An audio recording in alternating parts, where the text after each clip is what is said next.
घंटे चांद के ऑर्बिट में आएंगे और जब ये 100 किलोमीटर के रेडियस में आ गए तब उन्हें लैंडिंग के लिए उतारा जाएगा। इस मिशन में कोई ऑर्बिटर मॉड्यूल नहीं है क्योंकि चंद्रयान 2 का ऑर्बिटर अभी भी काम कर रहा है और उसे ही दोबारा से यूज किया जाएगा। लेकिन प्रोपल्शन मॉड्यूल जो है वो भी चांद के अराउंड 3 से 6 महीने तक चक्कर गोल गोल लगाते रहेगा, मून के ऑर्बिट में ही रहेगा। उसका भी यहाँ पर इस्तेमाल किया जाएगा कम्युनिकेशन पर्पसेस के लिए और बाकी और रीडिंग्स लेने के लिए। इस प्रोपल्शन मॉड्यूल में एक इंस्ट्रूमेंट लगा है स्पेक्ट्रोपोलारीमेट्री ऑफ हैबिटेबल प्लैनेट अर्थ, इसका शॉर्ट फॉर्म शेप। ये छोटे छोटे एक्सो प्लैनेट्स की खोज करेगा स्पेस में। विक्रम लैंडर और प्रज्ञान रोवर पर लगे हुए इंस्ट्रूमेंट्स की बात करी जाए तो वो भी बड़े इंटरेस्टिंग है। प्रज्ञान पर 2 इंस्ट्रूमेंट्स लगे हैं, LIBS और APXS।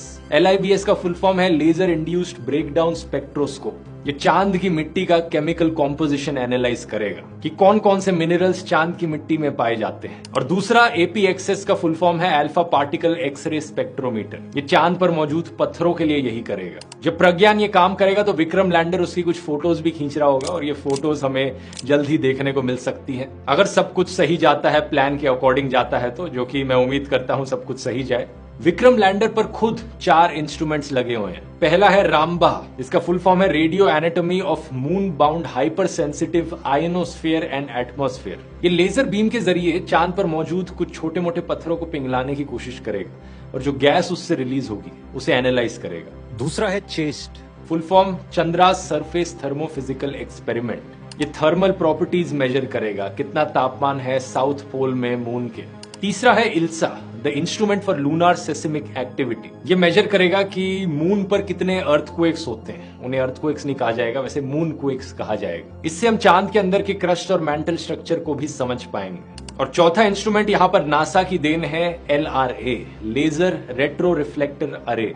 ये लेजर के जरिए धरती से सिग्नल्स बाउंस करेगा। इसकी मदद से साइंटिस्ट एग्जैक्ट डिस्टेंस पता कर पाएंगे कि विक्रम लैंडर कहां पर लैंड किया है और चांद की रेंज क्या है, क्योंकि 5 और ऐसे रेट्रो रिफ्लेक्टर्स ऑलरेडी चांद पर मौजूद हैं, तो एग्जैक्ट डिस्टेंसेस पता लग पाएंगे हमें चांद पर। तो प्रोपल्शन मॉड्यूल के इंस्ट्रूमेंट्स को इंक्लूड करके टोटल में 7 इंस्ट्रूमेंट्स लगे हुए हैं चंद्रयान 3 में। इन 7 इंस्ट्रूमेंट्स को 7 पेलोड्स भी कह सकते हो। पेलोड शब्द अक्सर इनके लिए यूज किया जाता है। लेकिन साइंटिफिक एक्सपेरिमेंट्स के अलावा यहाँ पर प्राइड का भी सवाल है। अगर ये मिशन सक्सेसफुल रहता है तो ये इंडिया के लिए एक बहुत बड़ी जीत होगी। इंडिया चौथा देश बन जाएगा सोवियत यूनियन, अमेरिका और चाइना के बाद चांद पर सॉफ्ट लैंडिंग करने वाला। ये चीज वैसे 2019 में ही हो जानी थी अगर चंद्रयान 2 का वो वाला हिस्सा मिशन का फेल ना होता तो। वैसे चंद्रयान 1 का जो इंपैक्ट मिशन था उसकी मदद से इंडिया ऑलरेडी 5वां देश बन गया था चांद के सरफेस को टच करने वाला। Soviet union, America, Japan, European space agency यानी यूरोप के बाद। तब से लेकर अब तक 4 और देश इस चीज को अचीव कर चुके हैं,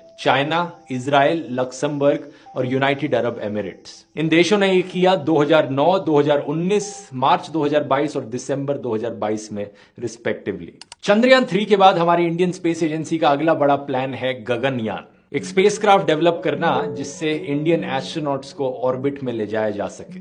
ओरिजिनली ये प्लान किया गया था कि 2022 में ही हो जाएगा, लेकिन इस मिशन में काफी डिलेज देखने को मिले हैं। अब एक्सपेक्ट किया जा रहा है 2025 में इसे किया जाएगा। मून मिशंस की बात करी जाए तो रशिया का जो लूना 25 है वो अभी कुछ दिन पहले ही लॉन्च हुआ है और लेटेस्ट अपडेट ये है कि ये क्रैश हो चुका है मून पर, तो ये वाला मिशन फेल रहा रशिया की तरफ से। अमेरिका का आर्टेमिस 2 भी प्लान्ड है नवंबर 2024 में, जब इंसानों को मून के पास ऑर्बिट करने के लिए भेजा जाएगा। वो लोग जो इसमें जाएंगे वो अभी तक का फर्देस्ट डिस्टेंस ट्रेवल करेंगे स्पेस में। और आने वाले सालों में चाइना भी प्लान कर रहा है चांद पर एस्ट्रोनॉट्स भेजने की। अगर आपको ये वीडियो पसंद आया और आपको स्पेस में दिलचस्पी है तो यहाँ क्लिक करके मेरे सारे